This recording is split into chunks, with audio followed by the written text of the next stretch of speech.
Craving your next action-packed adventure? Audible delivers thrills of every kind on your command, like Project Hail Mary by Andy Weir, where a lone astronaut must save humanity from extinction, narrated with stunning intensity by Ray Porter. From electrifying suspense and daring quest to spine-tingling horror and romance in far-off realms, unleash your adventurous side with gripping titles that'll keep you guessing.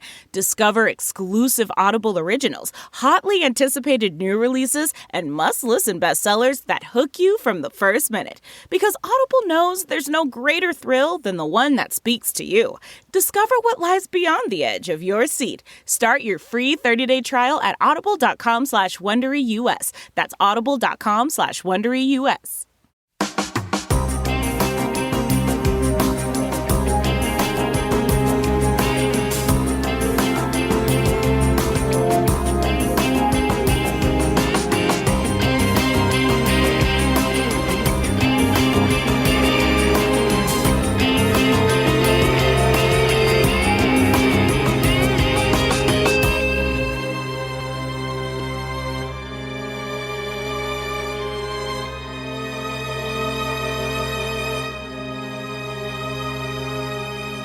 Hello, everyone, and welcome to episode 49 of the True Crime All the Time Unsolved podcast. I'm Mike Ferguson, and with me, as always, is my partner in true crime, Mike Gibson. Gibby, what's going on this after Christmas? After Christmas? Before New Year's time frame. Right there, smack in the middle. Smacking. Same thing. Flip it up, rub it down. That's right. Smack dab in the middle. Yeah, what's going on? How was your Christmas? It was good. That doesn't sound great. No, because I got a little ill. Oh, that's right. I forgot. Yeah, that's all right. Had a little minor illness over the holidays. That stinks. Diverticulitis. Yes, that thing. I hate when that happens. I never had that, but no, you don't want to. It's no fun. Fairly common. Yeah, a lot of people get it.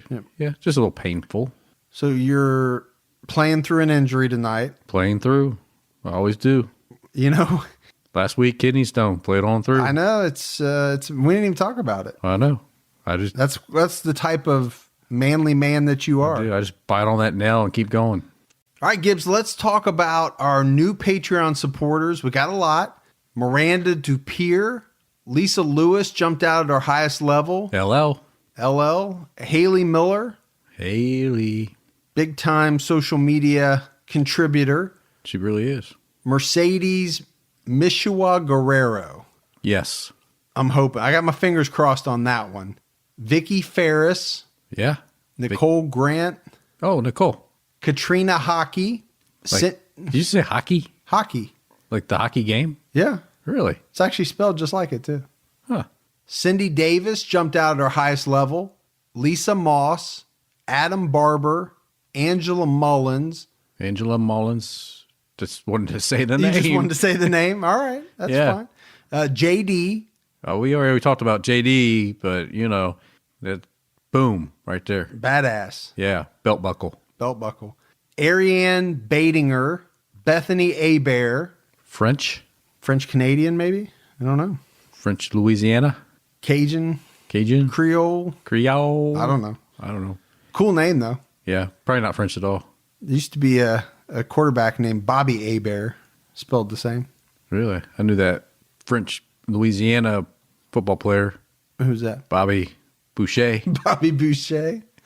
You're like, that was made after you, wasn't it? Bobby that was Boucher. A real story made after Gibby. Bobby Boucher. The water boy. Nice. My mama said, Mama, don't burn my food. And Kellyanne, Joe Esquinas, he jumped out at our highest level. And then we had Justin Waymeyer. And then if we go back into the vault, Gibbs, this week we selected Key Sardi. Key. Yeah. Cool name. And Key's been with us for a very long time, contributing at our highest level for a very long time. Been around a long time. So big shout out to Key.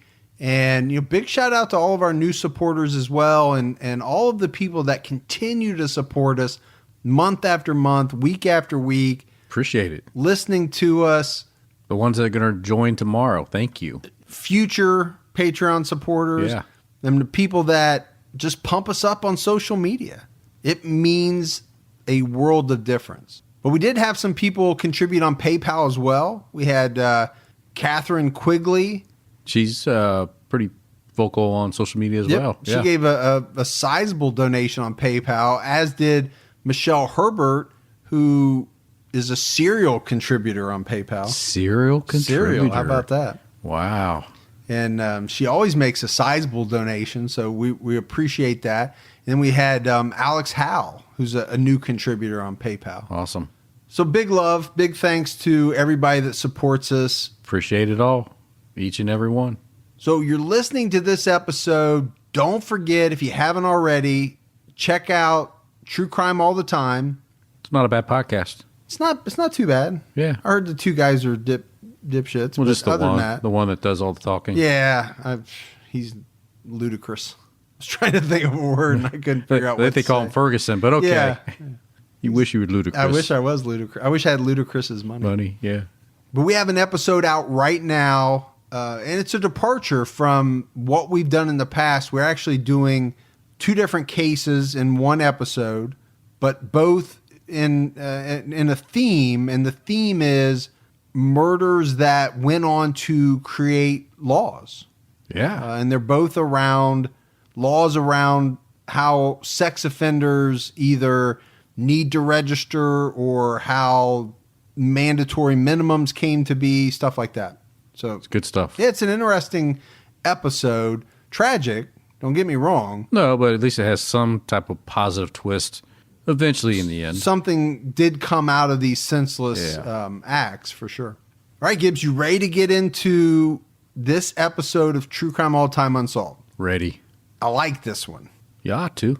Why? It's got it all. Mystery, money, sex appeal.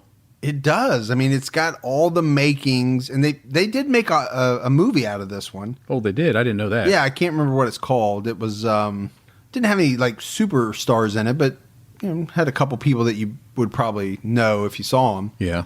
But we're going back a little ways. We're going back to the 70s. It's a good time. Yeah. I mean, you had 3 kids by that point already. Yeah, whatever, man. What was I? 19? I was probably pushing, when this happened, I was probably pushing to 10. I was pushing 10. Yeah. 10 years old. I was 3 years old. We're going back to 76. Yeah. I was 10. So we start out talking about a man named Stan Farr and his girlfriend, Priscilla Davis. Fort Worth, Texas, August 2nd, 1976. They're out on the town. Living it up. And after this night on the town with their friends, they all decide to head back to Priscilla's mansion. And we say mansion, Gibbs. This is an absolute mansion. No doubt about it. This is not stretching some big house and saying it's a mansion. No. This is the real deal. There is a lot of money wrapped up into this case that we're going to get into. But as this group gets back to the mansion, they're met with gunfire. And there is a man shooting at them dressed all in black. Not Johnny Cash. Not Johnny Cash that we know of. And after the shooting stops, eventually police arrive on the scene. And what they find is broken glass. And I assume they found a lot of that because this big mansion had probably tons of windows. They find blood throughout, and they find Stan Farr dead. And then they find another individual dead, but it's not Priscilla, and it's not any of the friends that they brought back with them. They find Andrea Wilborn, who was Priscilla's 12-year-old daughter, and police are going to later theorize that they believe that Andrea was shot earlier in the evening prior to the group coming back. They also find Priscilla, who's been shot in the chest, but she's still alive, and one of her friends alive but injured. Now, we talked about Stan Farr, and he was found on the main floor in the kitchen, and he was shot 4 times. Bubba Gavril, the friend that I mentioned just a minute ago, he was found out in the driveway, barely alive, paralyzed from the gunshot wounds that he suffered. Andrea was found in the basement. She was shot in the chest one time. But you got to remember, Gibbs, she was only 12 years old. Yeah, I mean, who shoots a 12-year-old? 12-year-old in the chest. This is the mystery that we've got to unravel. Yeah. It's part of the mystery. Because you have to take that into account. I mean, she's a part of this story. Yeah. What's a 12? I mean, is it your youngest 12? Yes. I mean, who would do something like that? Right. It's hard for me to even wrap my head around it. Well, normally in these stories, right, the 12-year-old was not going to be the focus of the rage. Right. She was in the wrong place. Wrong place, wrong time. I would say that. She's not the intended victim. No. Usually a 12-year-old is not in these cases. But unfortunately, she was at the house and, she was shot and killed. But we got to talk about Priscilla because we talked about money. We talked about her living in this big mansion. She was married at the time, but going through a divorce from a man named Cullen Davis. And Cullen Davis wasn't just a millionaire. He was a multi-millionaire. Yeah, almost, over $500 million. That's big time millionaire. 1976, $500 million. That'd be like 1.2 gigawatts? Yeah. That'd be a lot of, 1.2 billion today? Today, is that probably. Your money conversion? Well, after the, up and down of the stock market and all that, it balance out, eventually be like 1.2. Well, the thing is, you invest $500 million, $500 million Yeah. over, 40 years? Yeah. You're going to make a lot of money. Yeah, maybe it's worse. Maybe you're going to lose some, but maybe my calculations could be. It might even be low. Yeah. I would say. I think at this point it might be low. I'm going to recalculate that and come back out at 2.7. All right. I like it. Andrea Wilborn was Priscilla's daughter from a previous marriage. And what you read about Andrea, right? Only 12 years old, but was described as an old soul.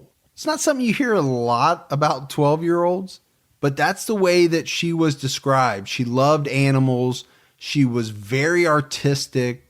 And like her mother, she was very beautiful because Priscilla was, by any measure, one of the most beautiful women around the whole area. Yeah, she was definitely an eye catcher in the Fort Worth area. And I think she knew it, Gibbs, because going back to that time period and reading about her, she didn't dress like the other moms and wives. Well, she wasn't conservative. No, she was not conservative in 1976. She was wearing the hot pants, halter tops. This was a high society community where, people dressed more conservative, probably dresses. And she's like on the set of Saturday Night Fever.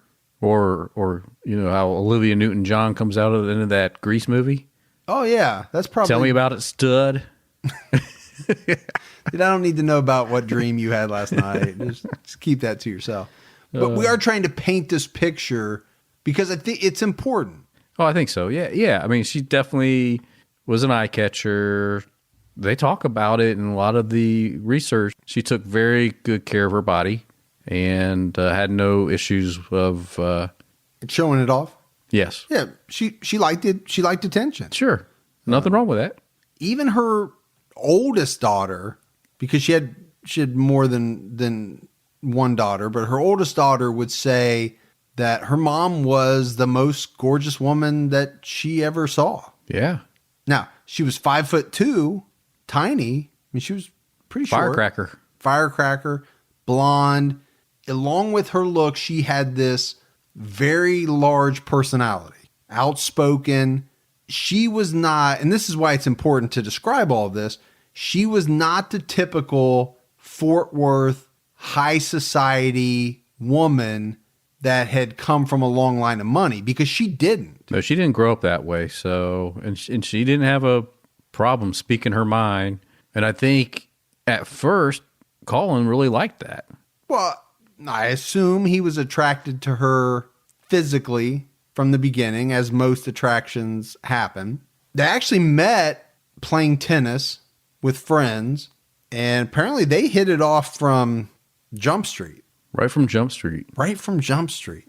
21 Jump Street. 21. Did you know I was in that? I didn't, but it would not surprise me. You, Depp, Well, Greco. yeah, they decided to go with Gibby. Depp. Yeah, they went with Depp. Oh, so you were up for it, and you got passed over by Johnny Depp. Yeah, Man, that must have been a blow to your it hurt. ego. Yeah, we still stay in contact. Yeah. Yeah. Surprised he didn't put you at least in one of the Pirates of the Oh, I was. Wait. I had to wear the squid outfit. Oh, you cracked me up. But like we talked about, Cullen was not just rich. I mean, he was uber rich, well known for his dealings in the oil business, the oil industry. And he actually inherited an oil business from his father. He did, but he took it to another level and made more money than what his father gave him. Ever dreamed of, yeah. So, Yeah. But he wasn't Jerry Jones. He didn't start from nothing and work his way No, up. no. He was given something, but he absolutely. really had the gumption to take it. He took it up. Yeah. Yeah. I mean, the whole thing just kind of reminds me like watching the old Dallas Knots Landing type of, Dynasty. Yeah. Doesn't surprise me that you watched all those. I didn't say I watched them all. You just said you did. Did I? You said it reminds me of Is watching that them. out there now for everybody to Yep. know? You can't take that back. It was good stuff, man. Drama. Good drama. Yeah, I didn't. I was more of a Dukes of Hazzard, Oh, did you like the two Duke guys, did you? like Daisy. Daisy? Daisy Duke. Who didn't like Daisy? I know. Had to like Daisy. And I don't think there's any man alive our age. Grandpa Herschel? No. Uncle Jesse. Jesse, that was it. I was going to say, I don't think there's a man alive that was our age, or that's our age, that back then didn't have a crush on Catherine Bach, who played Daisy. Yeah. Daisy Dukes. All right, let's get back to Cullen and Priscilla. They married. Now, Cullen was her third husband. She'd been married twice before, but from everyone's account, she was smitten with him. She was in love with him. Now, the money probably didn't hurt. I'll just throw that out there. I'd be a hell of a lot better looking if I had $500 million.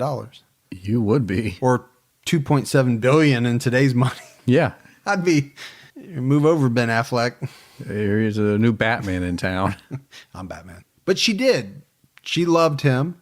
And he, in turn, took very good care of her and her kids. Yeah, I think, that those first couple years when you get married like that happens.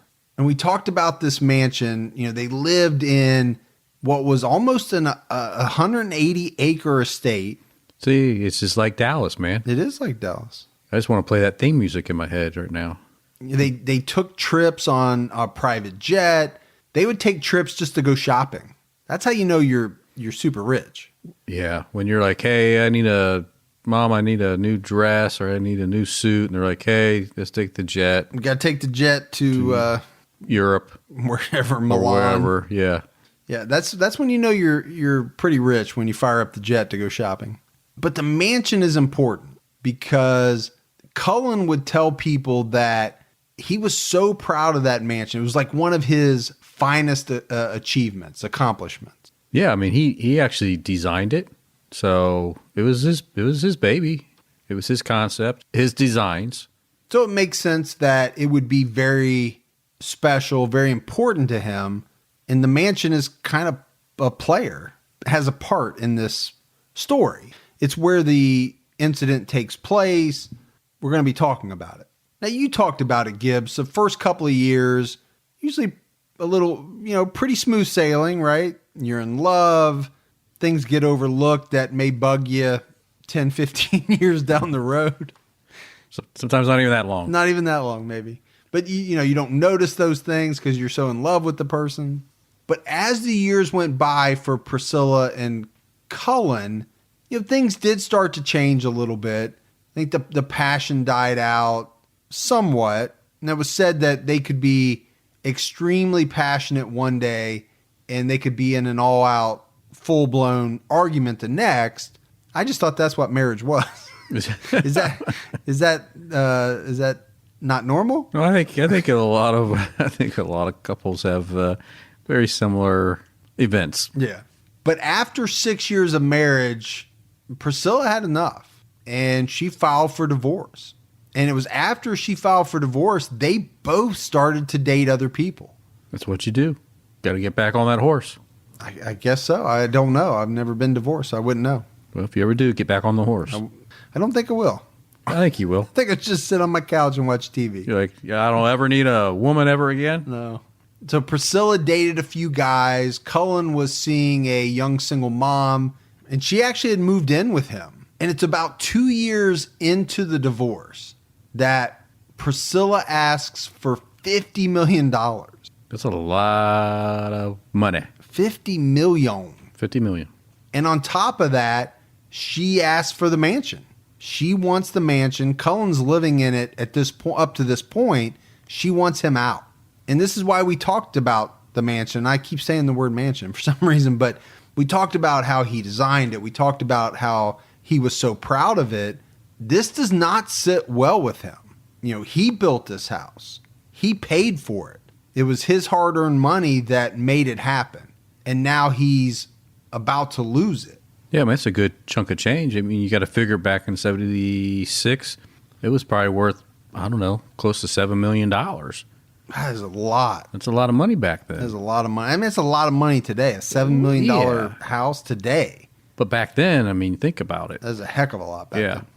There was not many $7 million mansions. Probably just him and J.R. Ewing. Around in 1976. But Priscilla would eventually start seeing just one guy, and that would be Stan Farr. And Stan Farr was 6'8". He had played basketball. He was actually a really, really good basketball player at TCU, Texas Christian University. And they made a good-looking couple, an interesting-looking couple. You think about it, 6'8", standing next to 5'2". 5'2". There's actually, I'll put a picture up. Yeah. There's a picture of them standing side by side. It looks kind of funny. So this brings us back to the night of the murders. And we talked about Stan and Priscilla are dating. They've been out on the town. They come back with friends. They had left Andrea at the mansion because she had some homework to do. Now, she's 12 years old. It's 1976. One of the things that Priscilla would talk about later is that she had no qualms leaving Andrea in the mansion by herself because they had like this world-class alarm system. Right. Probably the best that money could buy. At the time, I would say probably, yeah. Well, it probably wouldn't be the best that today's money could buy. Well, because they didn't technology has advanced quite a bit in the last 41 years. They didn't have a lot of, tech. Yeah. Probably had just the bigger sirens. Yeah, I think you could just get a Simply Safe. It'd probably be more technologically advanced. That's probably true. We're not doing an ad for Simply Safe this time. And one thing that would come out later is that prior to leaving for that night on the town, Priscilla was informed by her attorney that the judge was going to make Cullen pay her more per month. Yeah, while they were going through the proceedings. Remember, she wants $50 million, but during this time, he upped I guess you would call it the alimony, that he had to pay until they got the divorce final. And we're going to hear Cullen talk about this a little bit later in clips. But this was great news for her, right? She was going to be getting more money. Yeah. Than she even thought, or than she was at the time. And it probably was a good indication that maybe the judge was going to lean more towards her getting the $50 million. Yeah, things were going to go her way. It's probably what she was thinking. So we talked about Priscilla and Stan get back home. And Priscilla noticed right away that the security system had been disarmed. And obviously you open the door, the little beeper thing doesn't go off. You know the alarm's not on. That would jump out at you right away. She would tell the police that Stan went upstairs. And it's right after this that she is suddenly face to face with the gunman, dressed all in black. But she said that this person was wearing a wig and had their face covered. And from her statement, it basically went that, this person said hi and immediately started shooting. That's all they said, hi. Then she says Stan came running down the stairs, But the man in black, we're calling him the man in black, shot Stan 4 times. Priscilla then turns to run, takes off running, and the man in black chases her. But that's when he hears a car pull up. And this car pulling up, it's going to be Bubba Gavril. And he's with his girlfriend, Beverly Bass. And they get out of the car. They're standing in the driveway. And this is when the gunman shoots Bubba several times. He ends up paralyzed. We talked about that.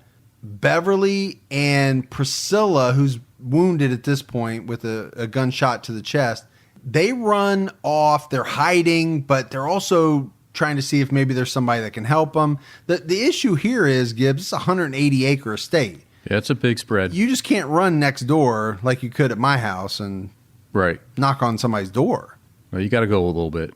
But the issue is Priscilla's forced to flee. She doesn't have a chance to go back in the house to find her daughter. I mean, she can't. I mean, there's a guy shooting at her as much as she would want to. So we dove into some more details there, but now this brings us back to police are on the scene, emergency personnel are on the scene. Beverly was not shot. They rush Bubba and Priscilla to the hospital, and it's at the hospital that Priscilla's oldest daughter arrives, and she sees her mom in the ER.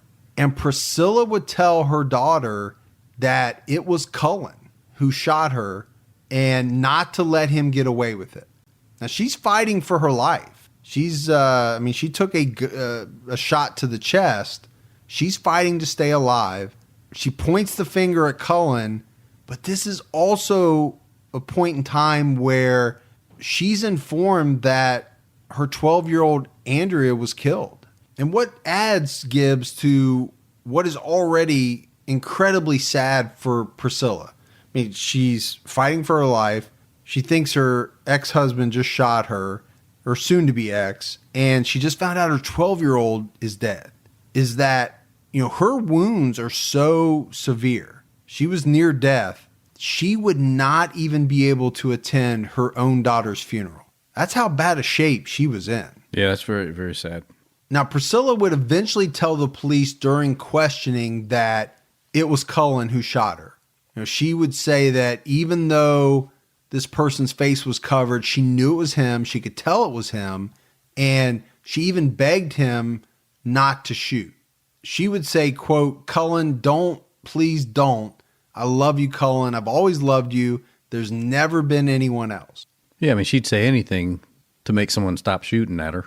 And that's what she says. I said whatever I had to in hopes that he would stop shooting. And I believe that. I think in that situation, you would say whatever you thought could get you out of that. Yeah, I would. Keep you safe, keep your family. She doesn't know right now what's happened to everybody. Yeah, at that time, she didn't know what was going on with her daughter. But this is backed by Beverly Bass as well, because she would state that it was Cullen that was shooting that night. So police immediately, they start to investigate, and they hunt down Cullen, and he was at his girlfriend's home where he was now staying because he had to, he had to give up the mansion.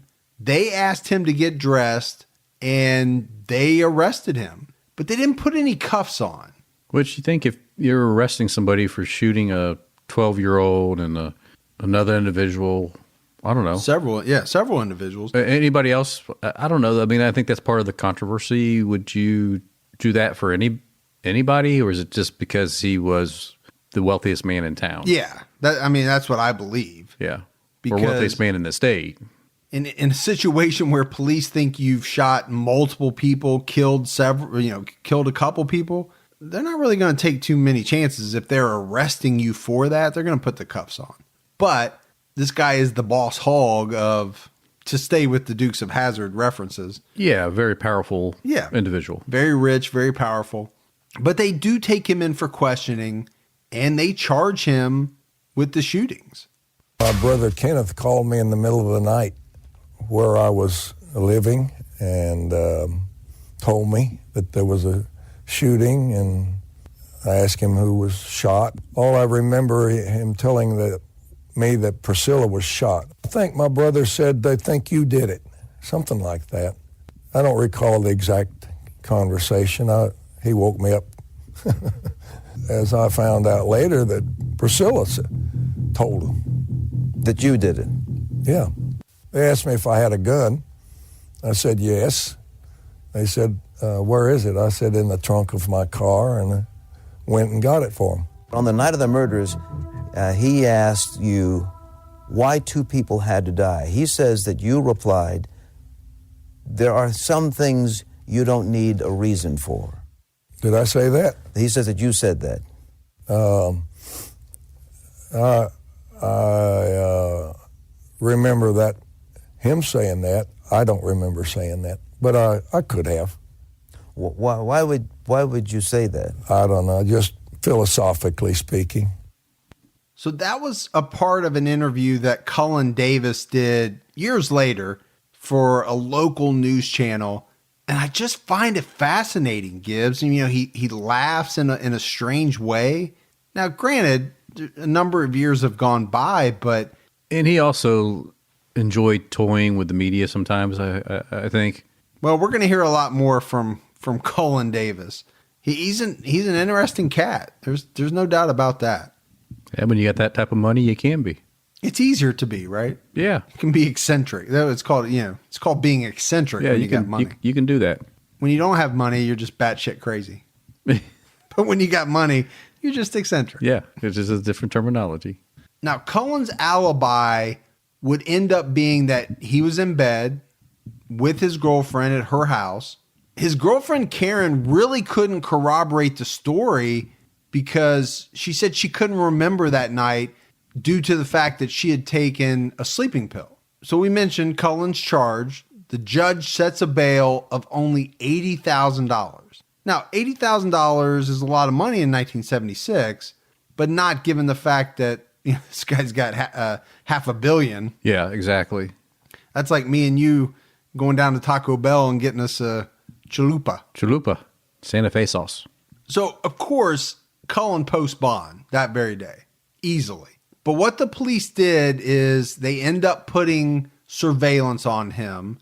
They're watching his private jet. And that turned out to be a good tactic because they catch him about a month later at the private jet. And when they ask him what he's doing, he tells police that he's flying to Houston for business. But they don't believe him. And this time they actually do slap the cuffs on him and they revoke his bail, which is a bad move for him because now he's behind bars. Yeah, now he's in there with Bubba. I knew you were going to say Bubba. Bubba and Cullen. Cullen and Bubba. Finkel and Einhorn. As the police investigation continues, they start hearing some stories about Cullen Davis, his temper, some very aggressive behavior. This was a guy that was known for wanting things his way, and he would get it.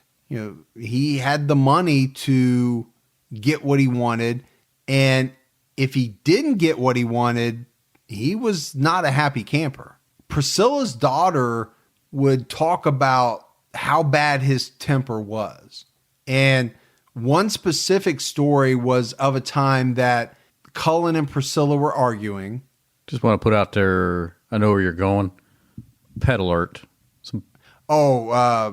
Violence against the animal alert. Yeah. There's some people always say, can you let us you're know? Right. Yeah, because this story basically, they're arguing. She's holding a kitten, and he snatches the kitten out of her arms and essentially kills it by throwing it down on the hardwood floor, throwing it very hard, and it dies. And this happened. I mean, he actually admits to this to police. He also said that he did hit Priscilla one time, slapped her, but he would say that was the only time he hit her. Cullen had an adopted son that would later do interviews too. And he would come out talking on the side of, his dad, saying Cullen never hit him. He never saw this anger that other people talked about. But it would be about a year after the arrest that the trial would begin. The DA's office would come out with what they believed the motive was. And this is that Cullen wanted revenge because of the divorce. He hated Priscilla she had taken his mansion. She had taken already a lot of his money that, in his mind, Gibbs, he was thinking, I earned that money. She didn't earn that money. Right. And she's stealing it from me. And then, we got this $50 million settlement. Right. Lingering out there. Hanging in the balance. Now, that would be a lot. Now, he's worth a lot, but $50 million is a lot to... It's like 10% of his estate. Yeah, that's a lot of money. Yeah. That's like me and you going to get a nice steak. Not a chalupa, a high-end steak, maybe. A really high-end steak. Really high-end steak. Yeah. Filet mignon. Filet mignon? Filet mignon. I like me some of that filet mignon. Filet. Sometimes I'd drink it with a little Dom Perignon. Yeah. Put a little Béarnaise sauce on it. Yeah. Gotta have that. The DA's office decides to try Cullen for Andrea's murder first. Because I think in their mind, they felt that this was going to have the biggest impact, right? The murder of a 12-year-old girl. Well, if you're going to have a slam dunk, you would think that this would be the one. Well, the jury's going to find that, any murder is offensive, but we talk about it a lot. Children add a whole different element, especially in the mind of a jury. It has to. The emotional impact, for sure. They have children. Most, a lot of people on the jury are going to have children. Whether they're going to have children or nieces or, they're going to have some type of relation to that. Yeah. And the prosecution is going to allege that Andrea was killed because, number one, Cullen was upset with Priscilla. And more to the point, she would have been a witness. She most likely could have identified him. But Cullen's defense would try to paint a picture telling the jury that Cullen didn't care about the mansion. He didn't idolize it like most people were saying he did. He was just waiting on this divorce to be finalized so he could move forward with his life. They would say, he'd already moved in with his girlfriend and her 2 kids. And the defense really played up the fact that police had no gun. Yeah, they had his gun, but they didn't have the gun that was used in the shooting. Yeah, I said that wrong. You're right. They had a gun. They didn't have the gun. They didn't have the murder weapon, is what I should have said. They didn't have any fingerprints. And again, they had plenty of fingerprints. They had Cullen's fingerprints, but they didn't mean anything because he lived at the mansion. Right. So it would be weird to not find his fingerprints. And they had no wig, right? This perpetrator that night was definitely wearing a wig. They didn't have it. So they don't have any physical evidence. Nothing. Just eyewitness statements, but no physical evidence to tie him to anything.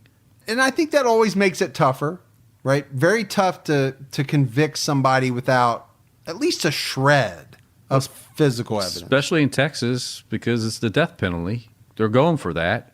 So I think the defense is going to say, look, if you're going to put this guy to death, you better have more. Yeah. I get you.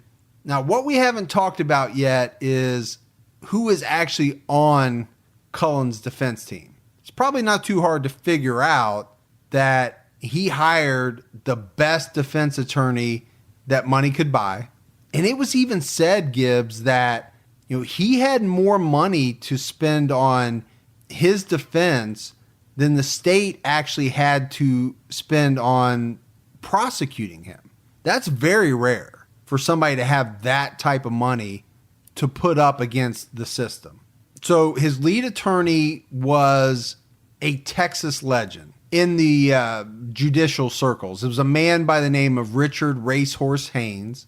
And it wasn't known at the time, but it would be discovered years later that Cullen paid a top district attorney investigator for inside information.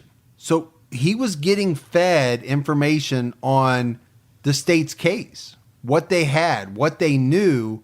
So he had a heads up. Yeah. That'd be very helpful information. You would like that information, I mean, he would later come out and say, this DA investigator came to him trying to, buddy up with him and offered to get him, that he didn't go after this guy and solicit it, but other people say that he did. So he was willing, even if the guy came to him, he was willing to pay for it. He paid for it, yeah. I'm not sure I wouldn't do the same thing if I had the money. If my life was on the line, I don't know, Gibbs, I would do whatever I Had to. Well, I think so. Why wouldn't you? I would hope I'd never be in that position, but I hope not either. I can't say I blame him very much for pulling out all stops. Yeah, if you got the money and you have the resources, why wouldn't you use them? Yeah, use every available resource. So his team would cover his alibi, based on his girlfriend, Karen Master, and she would testify that Cullen Davis was in bed with her around the time of the murders. Now, this is even though she initially told authorities that she had taken that sleeping pill and she really didn't know. She didn't remember the night. She wasn't sure where he was. And the defense set out to discredit two of the state's eyewitnesses. They would state that Beverly Bass owed Priscilla some favors and that she would lie for her in this case to blame Cullen. And they went as far, Gibbs, as to say that they actually hatched this plan to put the blame on Cullen after Priscilla was shot and she was bleeding from the chest. Yeah, so they're saying she's sitting there fighting for her life, and she says, "Hey, let's put this on Cullen." That's what they're saying. Or Cullen. Or Cullen. We could put it on Cullen, too, if you want. I don't know who Cullen is, but we put it on Cullen. If we can't get it on Cullen, let's put it on Cullen. Yeah. Yeah, you're fighting, you're clinging to life, and you got It's a stretch. It's a little bit. Not saying it couldn't happen. No, I think it's a stretch, but yeah. A little bit of a stretch. Racehorse Haynes hammered away at his theory that someone set Davis up to look like the killer. He told the jury that Priscilla Davis lived in two worlds because of her Percodan addiction.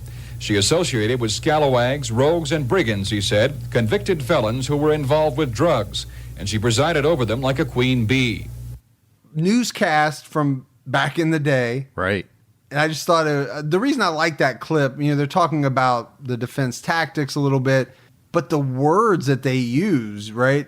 Saying that she cavorts with scallywags and brigands. I'm going to use those next week when that's like back at the office. Pirate lingo or something. Scalawags. Watch out for the scalawags out there. So the defense was ruthless in trying to break down Priscilla as a witness.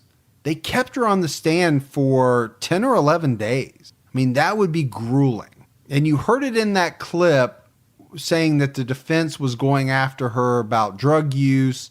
They did make a big deal about that in questioning, talking about parties, her sex life, money. By the end of the questioning, the defense had really done a pretty good job of making Priscilla look like a bad wife and mother to the jury. Haynes knew more about Priscilla Davis, literally, than Priscilla Davis could recall on the stand. Haynes was able to cross-examine Priscilla about sexual escapades that she had 4 years before the murders happened. There's not a judge in the country that would let that sort of cross-examination material into evidence these days. Now, that one's interesting because you have somebody saying that the defense was allowed to go down avenues that they probably shouldn't have been. Right. Or wouldn't today. Definitely wouldn't today. Definitely wouldn't today.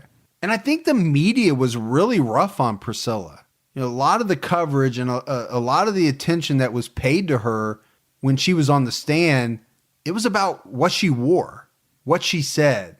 Not the fact that this woman was shot in the chest, was grieving over the loss of her daughter. I think it was rough for her. Yeah, I think it was rough on her. She's expecting them to talk about how she lost a daughter, how she was shot, but yet they're talking about what she's wearing to trial every day, what she looks like, talking about her past that had nothing to do with, current events. But that's what they're focused on because she definitely stood out in this arena. And then the defense tries to shift motive away from Cullen by saying Priscilla wasn't even the target. They contend that the real target was Priscilla's boyfriend, Stan, and they do this by alleging that he had connections with high-end people, high-end drug dealers. Something went bad, and that he was the one that was supposed to be hit that night. Yeah, I think he was pretty tied into the nightlife scene in Fort Worth, and where a lot of the cocaine and things like that was taken off, and somehow they thought that maybe he was involved with that, and he was the reason for the hit. Well, whether they thought it or not, they used it. Sure. I mean, they're right. They're trying to show reasonable doubt. Yep. Doesn't really matter if they thought it or not. If it sounds good, they're going to use it. Didn't need to be true at all. They're just trying to get it in the juror's head. And there were a lot of spectators at this trial. I mean, it was a high-profile case, I mean, mostly because of who Cullen Davis was, but it was said that people were treating him like he was some type of movie star, asking for his autograph.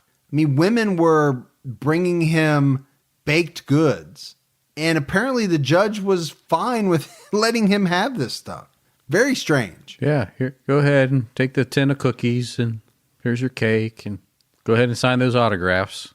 So the trial lasted about 3 months. The jury only deliberated for 4 hours, and they came back with a not guilty verdict for Cullen on the murder of Andrea. And you can imagine, right? Priscilla, her oldest daughter, they were shocked. Many people were shocked by this verdict. I think the whole legal system that day was taken back. And of course, I think all the victims and families and relatives of the victims were all quite taken back. I can't tell you how good it feels because I've been in there 15 months fighting this thing, and I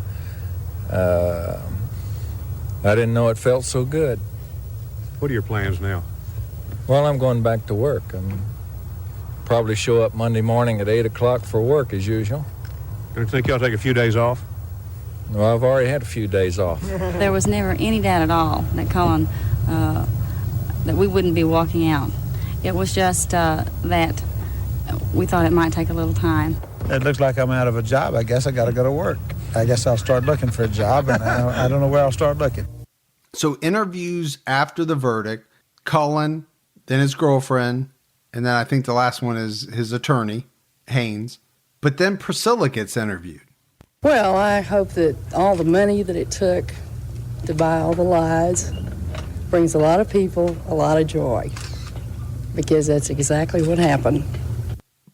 Short and to the point, which I think she was, right? I mean, really, in real life, she was I think short, so. Very forward. Very to the point. I mean, that's her personality, and that's the type of interview she gave. But you can hear her. She basically says that he bought his way out of a murder conviction. That was her belief. But Cullen moved on with his life. I think he had to. After the trial. Well, yeah, what else could he do? Right. Not going to sit in his room and dwell. You know, you hear him say, I got to get back to work Monday, 8 a.m. But he's got divorce attorneys to pay. Well, and he still has to resolve the divorce. I mean, to me, Gibbs, that's one of the really strange things about this is all of this kind of takes place while this divorce is still pending. Yeah. Now, if he'd have been convicted, it probably would have made the divorce a lot easier. I think it would have been a slam dunk for her. But Cullen's freedom is actually pretty short-lived. You know, we say he tries to get on with his life, but about 9 months after his not guilty verdict, he's charged again. And this time he's charged with hiring a hitman. And it came down to a man named David McCrory. And McCrory was an associate of Cullen Davis. And he was the one that went to the FBI and said that Davis had been asking him to find a hitman to effect the murder of several people, quote unquote, who had crossed Davis. And this included Priscilla and the judge that was presiding over their divorce. That's some pretty serious stuff. Yeah, to have somebody close to you go to the FBI and say, hey, this guy's tried to hire me to kill multiple people. Right. They're going to look at that, especially given the fact of what had just happened. This didn't come out of the blue. The guy just... This is only 9 months later. Right, 9 months after the trial. But what the FBI does is they set up a meeting with this David McCrory, and he's wired, and they give him some fake photographs. And these fake pictures are of the divorce judge essentially looking like he has been murdered and stuffed into the trunk of a car. Yeah. Exactly. Yeah, they use fake blood and everything. I mean, they went all out. Yeah. They wanted Cullen Davis to believe that David McCrory had murdered this judge. And their hope was that once Cullen Davis saw the photograph, that he would pay David McCrory the $25,000 hit fee that they had agreed upon. Pretty. Okay. Now, you got it, really. Leave it alone. I will. I got to get out of here. I got to have an alibi ready for Art when Okay. the subject comes up. All right. So give me some advance I will. warning on it. I got to go. Now, you got me into this deal. I got Judge Edson dead for you. Good. I'll get the rest of them dead for you. You want a bunch of people dead. Okay, what are you going to do with these? I'm going to get rid of them. That's good. Glad to hear it. All right. Who do you want next? All of a sudden, after I leave, I stop at a phone booth, and the district attorney and his men show up and arrest me. But to this day, despite the undercover film, despite the $25,000 he handed over, Cullen Davis insists he was set up.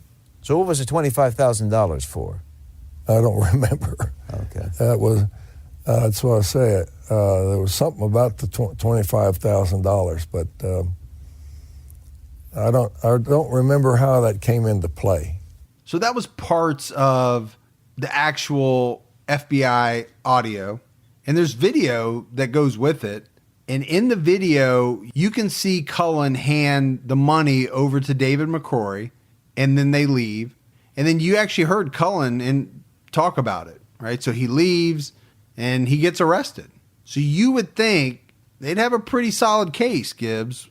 You would. With this evidence now. But he's got a heck of an attorney he's going to hire again. And he's going to go back to Richard Racehorse Haynes. This guy's a legend. He's like a Perry Mason. He really is, actually. He's that good. And Haynes is going to try to flip this whole thing around and say that Cullen thought he was actually working with the FBI, and this is why he went along with this sting, or whatever you call it, Gibbs. Cullen Davis would state that he got a call from a man who said he was an FBI agent and instructed Davis to go along with David McCrory's story when they meet, and they would arrest McCrory for extortion. And Davis testified at trial that's exactly what he was doing when those tapes were made. Now, you heard in the clip, at the end of the clip, and again, that's Cullen Davis many years after all this happened, saying that he didn't know what the $25,000 was for. Right. Okay, maybe not. Seems to me like that would be a really big thing that happened in your life. You might remember some of the details about something like that. You would think. I guess that'd be like you handing me a quarter. So maybe you wouldn't remember. Maybe. I don't know. Did I give Gibby a quarter? I can't recall. But if we were in the middle of a sting operation and I knew it was a sting operation, you would think you would remember. Seems like I would. But Davis would say that back then he would say the $25,000 he handed over were gambling winnings that he'd been holding on to for David McCrory. Yeah, we ever go gambling, I hit $25,000. You hold on to it for me for a while. You trust me to hold on to it? Yeah, you hold on to it. I'll get it from you later. But the thing about this is that no one at the FBI would validate Cullen's story. So if he's working with the FBI, there's not a single person there that's willing to corroborate that. But again, they're just going for reasonable doubt. That's all you need, man. And in this second trial, because we're in the middle of this second trial, the defense had a witness who was a linguistics expert, actually a professor, and he said on the stand that it was David McCrory that had manipulated and led the conversation. You think somebody can do that? I manipulate you every time we're together. I'm like your puppet? Is that what you're saying? I just lead you down the path that I need you to go. Is that what it's called? I don't know. I don't think anybody can manipulate you. I'm 2 steps ahead of you. Like that law-abiding citizen? Yeah. You get stuff planned like years in advance. Exactly. People don't even know what's coming. No. But it's on its way. That's a great movie. That is a good one. I love that. So they go back and forth during this trial, and eventually the jury gets the case, and they deliberate a lot longer. They're about 2 days into deliberations when they come back and say they're deadlocked. So you have all of that evidence, you have the recordings, and it leads to a hung jury. Now, what's fascinating is the breakdown of the jury votes. So you had 8 people that voted to convict Cullen Davis, 4 voted to acquit him, and there's a story that would come out about the judge in this second trial that when he gets the news that this is going to end up in a hung jury, he actually drops an F-bomb because he's shocked. Yeah, you can't believe it. He can't believe that it went the way that it did. So after this, the state decides they're not going to try him on any other shooting victims. The murder of Stan, the Priscilla and Bubba being wounded, they're just not going to pursue it. And they're not going to retry him in this hitman case. And on top of that, Cullen Davis ends up succeeding in winning the divorce case. Yeah, he only has to pay $3 million instead of the $50 million that she wanted. So $3 million, a lot of money, but a far cry from 50. Oh, that's a win for him. And he got the mansion back. So things are going pretty rosy for old Cullen at this point. But later in life, his business started to struggle. He ended up having to declare bankruptcy. He did marry Karen, ended up adopting her son, eventually had to sell the mansion. And at one point he told a reporter that, quote, "The only admission a person has to make is to God. The Bible does not require confession of sins to anybody." So later in life, Gibbs, he became religious. He found faith. Yeah, through his wife, Karen. And it was part of finding this newfound faith that he actually reached out to Andrea's father and asked him for forgiveness. But Cullen Davis insists that that was not a confession. He did agree to a judgment for Stan Farr's son in the amount of $250,000.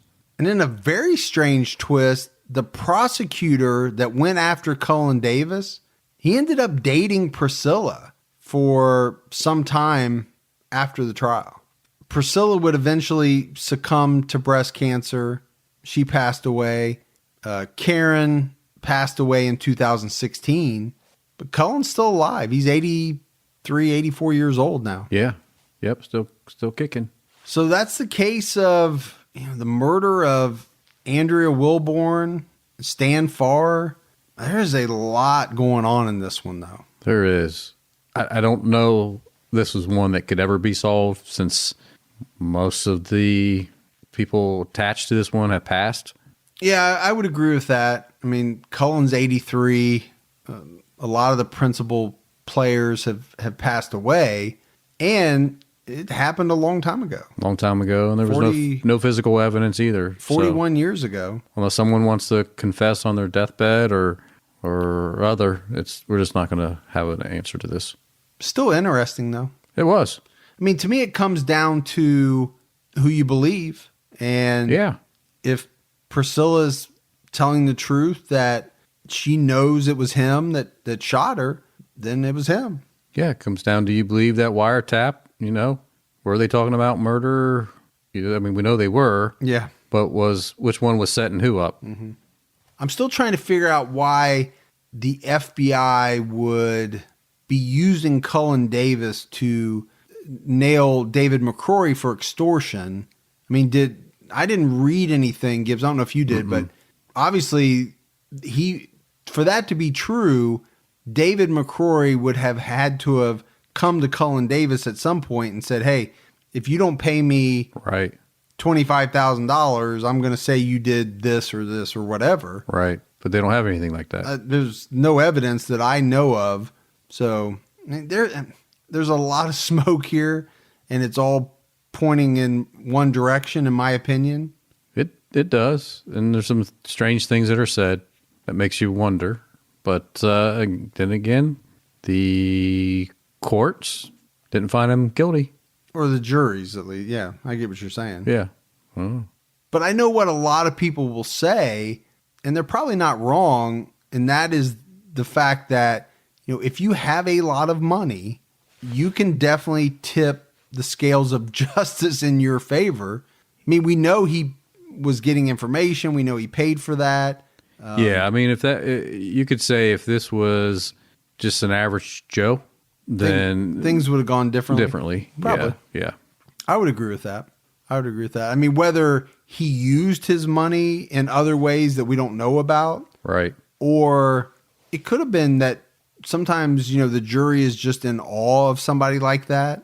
It could have been a little bit of that. It also makes a difference. I mean, you can get an okay attorney, or you can get the attorney that is just balls to the wall, top notch, man. Yeah, knows every trick in the book, far ahead of everybody else. Because that they call him racehorse, and he would talk about how, he never looked at a client as guilty or innocent. He didn't care. He didn't care if you were guilty. He didn't care if you're innocent. He just looked at, he was going to beat that case, period. You know? What can I do to get you off? Yeah. I don't care what you are. I'm just going to get you off. I mean, of course, I would love to know the truth, but I still think the story is interesting, the twists and the turns, and all the different facets of this case really kind of got me. In my head, I have my conclusion. Oh, me too. I mean, obviously I have a way that I'm leaning, and I think a lot of people listening will have a hard time not thinking that where there's smoke, there's fire, but yeah. It's one of those. Yeah. All right. We got a voicemail. Let's play that. Hey, Mike. Hey, Gibby. This is Andrea Cullen from Indiana. I listen to you guys all the time. I am a huge fan. You have gotten me through many, many weeks of work. I work 10 to 12-hour days inspecting medical products at a company called Cook. And you make the days go by so quick. And y'all just keep it up and keep your own time ticking. All right. Great voicemail from Andrea. Thank you so much for calling in and leaving us that. You know what, Gibbs? I'm always thrilled when people call or send emails or something and say that the podcast helps in any way, right? And I don't care if it's us helping you get through work or a lot of people are saying or have some pretty major illnesses and we're kind of helping them cope or deal with some of the things that they're going through. We've had people say that they've lost loved ones and we've helped them.